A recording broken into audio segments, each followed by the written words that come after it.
Peoples party के अॻुवाणनि party जे योम तासीस के मौके ते शहीद जुल्फ़िकार अली भुट्टो ऐं शहीद राणी मोहतरमा बेनज़ीर भुट्टो समेत पार्टी के शहीदन के ख़राज अक़ीदत पेश कंदे चयो आहे त पीपल्स पार्टी क़यादत जूं जमहूरियत ख़ातिर ॾिनल क़ुर्बानियूं कॾहिं बि विसारे नथियूं सघजनि। पीपल्स पार्टी सदाई मुल्की तरक्कीअ जे लाइ पाण पिथोरो आहे। पीपल्स पार्टी जे योम जे मौके ते कराची में तकरीब कोठाई वई, जंहिंखे सूबाई वज़ीर सईद गनी, पार्टी जे सूबाई सदर निसार खोड़े, एजाज दामरा ऐं ॿियनि अॻुवाणनि ख़िताब कयो। तकरीब खे ख़िताब कंदे सूबाई वज़ीर सईद गनी चयो आहे त जुल्फ़िकार अली भुट्टो खे टुटल पाकिस्तान मिलियो हो। हुन पाकिस्तान लाइ वॾी जिदोजहद कई हुई। शहीद भुट्टो माण्हुनि खे सियासी शऊर ॾिनो। शहीद भुट्टो या शहीद राणीअ खे लालच हुजे हा त शहीद न थिए हा। तारो बिलावल भुट्टो ज़रदारी आहे। हुन चयो त इमरान ख़ान मुल्क दुश्मन आहे। जेके इमरान ख़ान सां गॾु हलनि पिया इहे बि मुल्क जा दुश्मन न आहिनि। इमरान ख़ान मुल्क लाइ नासूर आहे। इमरान ख़ान मुल्क जी मईशत खे वॾो नुक़सान ॾिनो आहे। पीपी सिंध जे सदर निसार अहमद खोड़े चयो आहे त पाक फ़ौज चवे पई त संदनि सियासत सां को वास्तो न आहे, पर इमरान ख़ान चवे थो त सियासत में अचो। हुननि चयो त बिलावल भुट्टो ज़रदारी जे अचण खां पोइ पाकिस्तान FATF मां निकिरी वियो। पीपी अॻुवाण आजिज़ दामरा चयो आहे त पीपल्स पार्टी हर तबके जी जमात आहे। हुन कॾहिं बि न सोचियो त पार्लियामेंट में वेंदो, पर पीपल्स पार्टी खेसि पार्लियामेंट माणियो।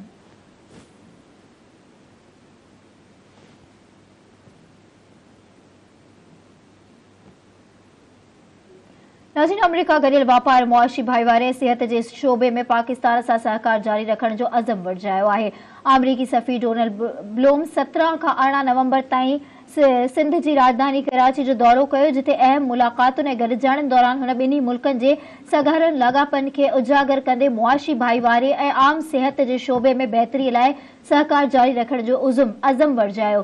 डोनाल्ड ब्लूम अमरीकी बर्न्स काउंस आगा खान अस्पताल ऐं KFC तरफ़ां ॿुधण जी सघ खां महरूम ॿारनि लाइ क़ाइम स्कूल जे उहिदेदारनि तोड़े नुमाइंदनि सां मुलाक़ातुनि में गॾियल भाईवारे खे मज़बूत बढ़ाइण लाइ जारी कोशिशूं बि जाइज़ वरितियूं। डोनाल्ड ब्लूम अमरीकी बर्न्स काउंसिल में सनती शोबनि जे सरबराहनि सां मुलाक़ात में ॻाल्हाईंदे चयो त अमरीका ऐं पाकिस्तान जूं हुकूमतूं पाइदार तोड़े वसी मुआशी तरक़ीअ लाइ कहिड़ी रीत किरदार अदा करे सघनि थियूं।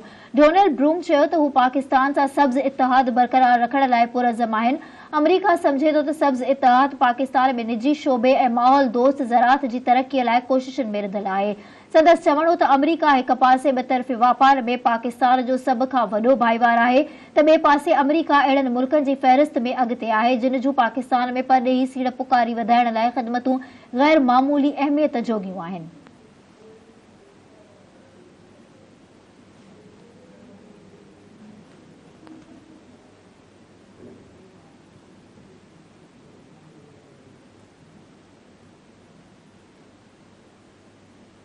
IG सिंध पुलिस गुलाम नबी मेमण चयो आहे त पुलिस जो कम अवामी जान ऐं मान जो तहफ़ुज़ फ़राहम करणु आहे। अवाम ऐं पुलिस पाण में गॾिजी वञे त अमन अमान जी सूरत हाल बहितर थी वेंदी। Hyderabad chamber of small traders ऐं स्मॉल इंडस्ट्री पारां लतीफ़ाबाद में कोठायल तक़रीब खे ख़िताब कंदे IG सिंध जो चवणु हो त जेकॾहिं कंहिं पुलिस ऑफिसर को गैर क़ानूनी कमु कयो त इन मामले खे सम्झणु घुरिजे। इदारे खे ग़लति न सम्झो वञे। गुलाम नबी मेमण जो वधीक चवणु हो त हू चाहिनि था त पुलिस अञा बहितर बणिजे।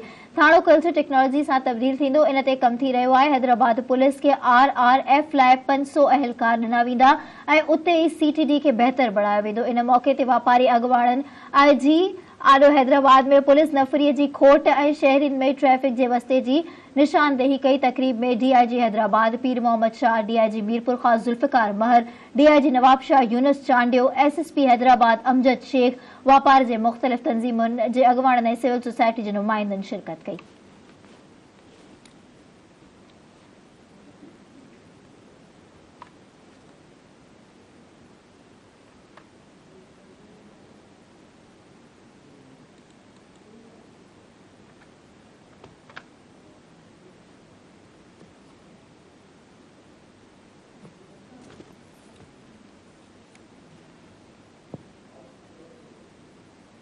नाज़रीन, बख्शापुर भरिसां अणसुञातल शख़्स जो लाश हथायो आहे। मियाणी एट ब्रानी थाणे जी हद ग्रेंडर मोटर वटि हिक शख़्स जो लाश हथायो आहे। ॻोठाणनि जे इतिलाउ ते मियाणी पुलिस वाक़े वारे हंधि पहुची लाश थाणे खणाए वई आहे, जितां पोस्टमार्टम लाइ मड़ बख्शापुर अस्पताल नियो वियो।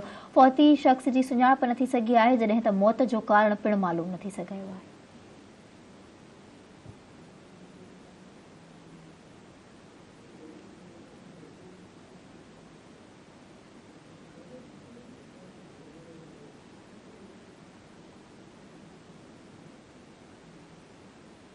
सेवण भरसा रोड हादसे में औरत समेत 2 ॼणा फौत थी विया ऐं 3 ॼणा ज़ख़्मी थी पिया। सबीर चौक वटि इंडस हाईवे ते तेज़ रफ़्तार ॿिनि कारनि विच में आम्हूं साम्हूं ज़ोरदार टक्कर थी पियो। हादसे जे नतीजे में दादू वासी तपेदार इमरादुद्दीन लगारी ऐं माई उज़मा फौत थी विया, जॾहिं त माई सकीना शकूर राहू जो फ़हीम मेमण ज़ख़्मी थी पिया। हादसे बाद फौतीअ जा मड़ ऐं ज़ख़्मियुनि खे Syed Abdullah Shah institute of medical science आंदो वियो, जिथे ज़ख़्मियुनि खे तकड़ी इमदाद फ़राहम कई वई। हादसे में फौतियुनि जा मड़ ज़रूरी कार्रवाई बाद वारसनि हवाले कया विया।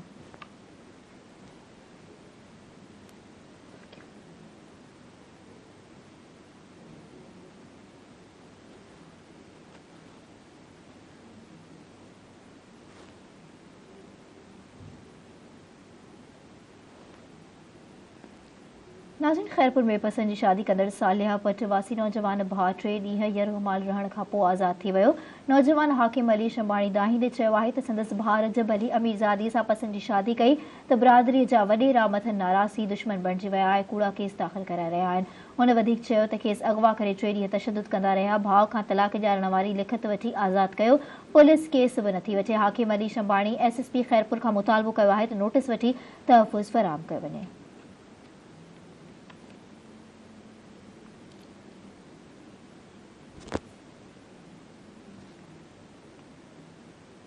नाज़रीन, जोही जे काछे वासड़ पढ़ियल नारी खे 4 सालनि बाद सरहाड़ी स्टेशन वटां बाज़ियाब कराइण जी दावा कई वई आहे।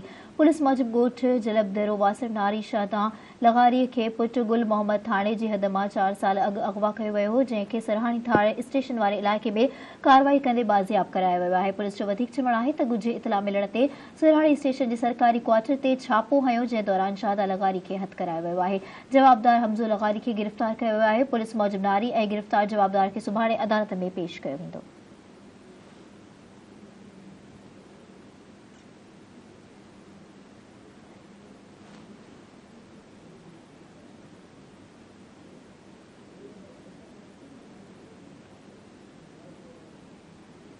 राणीपुर में 2 ॾींहं अॻु लावारिस हालत में हथायल मासूम ॿारड़ीअ खे विकिरो करण जो इंकशाफ थियो आहे। पुलिस कार्रवाई कंदे ॿारड़ीअ खे हंज वठंदड़ मौलवीअ खे गिरफ़्तार करे वरितो आहे। 2 ॾींहं अॻु पुलिस खे सचल रोड ते संदुल तां ताज़ो ॼावल ॿारड़ो लावारिस हालत में हथ आयो हो। ॿार खे पालण लाइ शहर जे मौलवी कंबर सोलंगी पुलिस खां लिखत में वरितो। मौलवी पारां ॿार खे मुबैना तौर ते 1.5 लख में विकिरो करण जो इंकशाफ थियो आहे। उन जे बाद पुलिस कार्रवाई कंदे जवाबदार मौलवी खे गिरफ़्तार करे वरितो आहे। होॾां साॻियो ॿारड़ो शहरी फिदा भिट खणी SSP ऑफिस पहुतो, जिते हुन चयो आहे त हथायल ॿारड़ो मौलवी कंबर बग़ैर पैसनि जे संदन हवाले कयो आहे। हू ॿार खे पालण चाहिनि था, पर पुलिस ऐं बासर माण्हू हरासा करे ॿार वापसि वठणु चाहिनि था।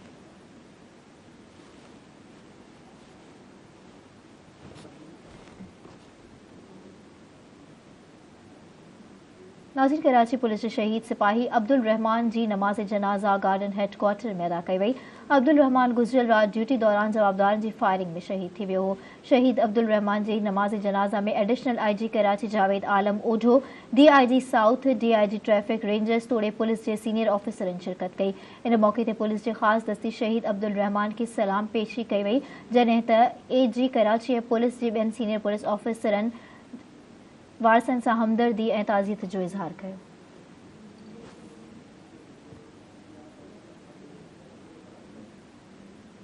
नाज़रीन, सेवण डेवलपमेंट अथॉरिटी पारां गैर कानूनी हाउसिंग स्कीमुनि ऐं पेट्रोल पंपनि जा बकाया उगाइण लाइ सरगर्म थी वई। डायरेक्टर जनरल SDA जी हिदायतुनि ते deputy director land management 150 housing स्कीमुनि, पेट्रोल पंपनि, फार्म हाउसिस एंड रेस्टोरेंट्स खे नोटिस जारी करे छॾिया।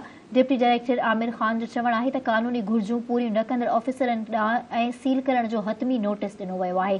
7 ॾींहनि अंदरि मुकमल कार्रवाई कई वेंदी। संदसि वधीक चवणो त गैर कानूनी हाउसिंग स्कीमनि ख़िलाफ़ कार्रवाई लाइ कुझु माफ़िया पारां ऑफिसरनि खे तंग कयो पियो वञे। बाक़ाइदरनि खे बकाया उगाइण लाइ खे नोटिस जारी कया विया आहिनि।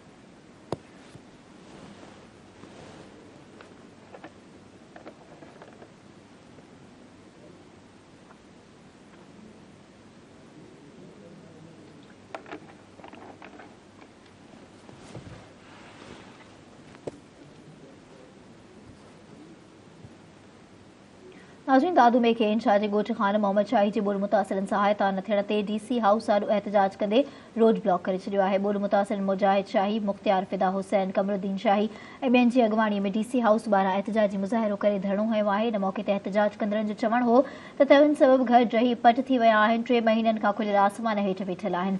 ज़िला इंतिज़ामिया का बि सार नाहे लधी। संदन वधीक चवणु हो त DC दादू राशन टेंट ऐं ॿियो इमदादी सामान मनपसंद माण्हुनि खे फराहम करे रहियो आहे, जॾहिं त हक़ीक़ी मुतासिरनि जी तज़लील कई पई वञे। एहतजाज कंदड़नि सिंध हुकूमत जे आला इख़्तियारनि खे अपील कई आहे त नोटिस वठी हक़ीक़ी ॿोल मुतासिरनि जी वाहर कई वञे।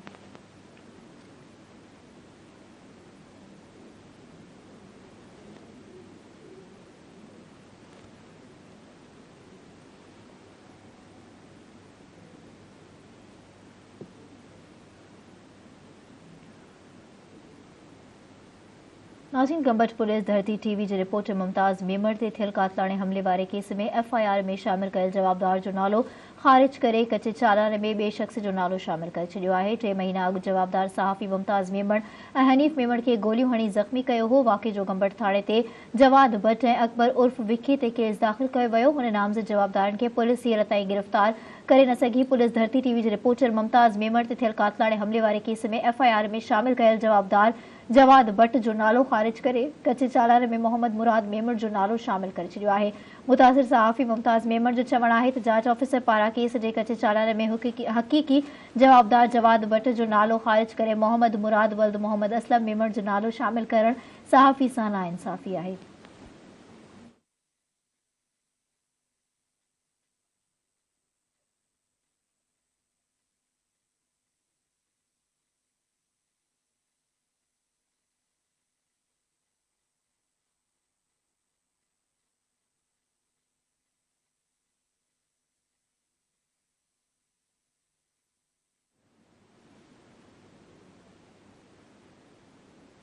नाज़रीन, कंबर पुलिस मुख़्तलिफ़ इलाक़नि में कार्रवाई कंदे मंशियात विकिरो कंदड़ समेत 7 रूपोश जवाबदारनि खे गिरफ़्तार करे वरितो आहे। पुलिस मूजिबि SSP कंबर शहदाद कोट जे हिदायतुनि ते मंशियात विकिरो कंदड़नि ऐं मुख़्तलिफ़ केसनि में रूपोश जवाबदारनि ख़िलाफ़ क्रैकडाउन जारी आहे। ज़िले जे मुख़्तलिफ़ थाणनि जी पुलिस कार्रवाई कंदे हिकु मंशियात विकिरो कंदड़ समेत 7 रूपोश जवाबदारनि खे गिरफ़्तार करे वरितो आहे, जिन में रसूल बख्श, नूर नबी बिरोही, ख़ान मोहम्मद, अली नवाज़, अल्लाह बख्श बिरोही, रोशन बुर्रो ऐं दुर मोहम्मद उर्फ़ दिरल बुर्रो शामिल आहिनि। SSP कंबर शहदाद कोट सद्दाम हुसैन चयो त मंशियात विकिरो कंदड़ ऐं रूपोश ॾोहारनि ख़िलाफ़ पुलिस जूं कार्रवायूं जारी आहिनि।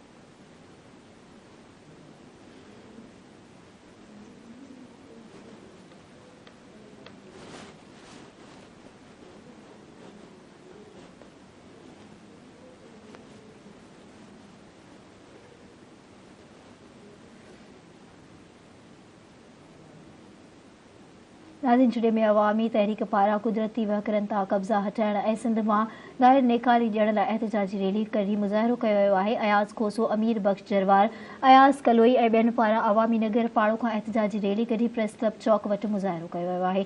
इन मौक़े ते अॻवाणनि चयो आहे त पाणी जी कुदरती वहकरनि पुराण ऐं हाकार जी कुदरती लंघ बंदि कहिड़ी हथरादू कट हया विया आहिनि, जंहिं सबबि फसल ॿुॾी तबाह थी विया आहिनि ऐं लखे माण्हू दरपदर थी विया आहिनि। वधीक चयो आहे त 3 महीना गुज़री विया आहिनि, बोर्ड जो बीठल पाणी निकाल नाहे थियो। लखे मुतासिर अञा ताईं रोडनि रस्तनि ते वेठल आहिनि। मुतासिरनि लाइ आयल इमदाद बि करप्शन जी नज़र थी वई आहे। एहतजाज कंदड़नि मुतालबो कयो आहे त पाणी जी कुदरती वहकरनि तां बिना देर कब्ज़ा ख़तम कराए सिंध मां धारियुनि खे निकाल ॾिनी वञे।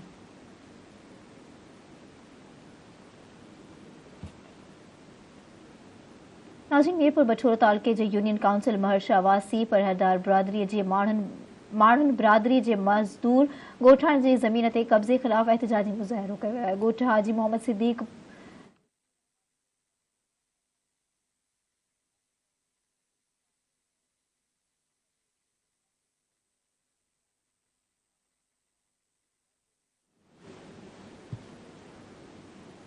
नाज़रीन, जोंगल में मलेरिया विघे मासूम ॿारड़ी फौत थी वई आहे। ॻोठ सूर बंगड़ाणी में 4 वरियनि जी अज़रा धीअ सुहेल बंगड़ाणी मलेरिया विघे फौत थी वई आहे। ॿारड़ी जे फौत थियण ते संदसि घर में कोहराम मची वियो आहे। ॻोठाणनि जो चवणु आहे त बरसाती ॿुर खां पोइ इलाइक़े में मलेरिया बुख़ार वधी पैमाने ते पखिड़ियल आहे। सिहत खाते खे नोटिस वठी इलाइक़े में मच्छर मार फुआरो कराइणु घुरिजे।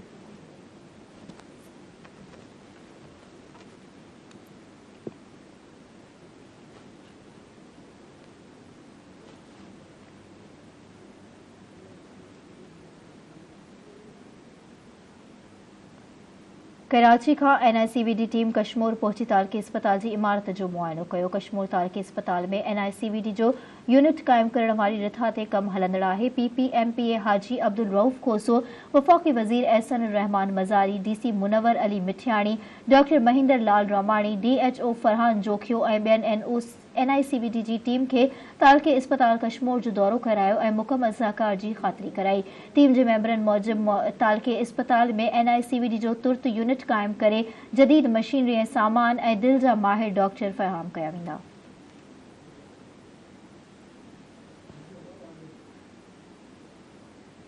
नाज़रीन, सामार जे वार्ड हिक भरसां दरगाह बचल शाह वारे इलाइक़े मां बरसाती पाणी निकाल न थियण ख़िलाफ़ रहवासियुनि मासूम ॿारनि समेत एहतजाज कयो।